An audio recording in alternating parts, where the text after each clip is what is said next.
Hello, Una from Oz here. Thanks for joining me in the studio today.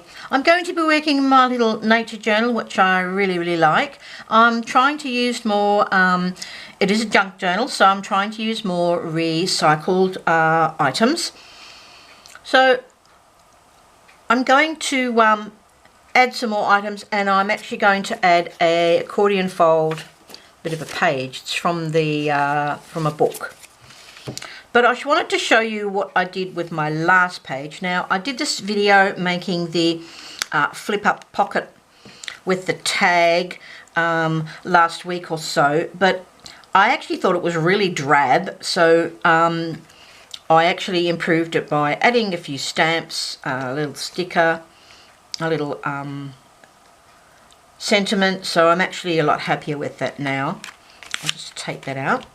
So today I'm going to be working on this side. I'm going to be adding the accordion fold out, and I'm going to use some items that I've been gifted. So in a random act of kindness pack that I got from one of my group girls, I've got a really nice little envelope made of a book page with a tag and mushrooms. I've got a little handmade swatch. I won't use all of it, but I will use part of it.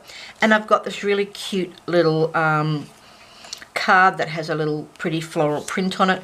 I've got a bit of doily and a bit of my own splattery dyed paper, and I've got a few other odds and sods about. So I thought I'd have a go and put the accordion page in here and give it a bit of decoration. So come along with me and see what we can create today.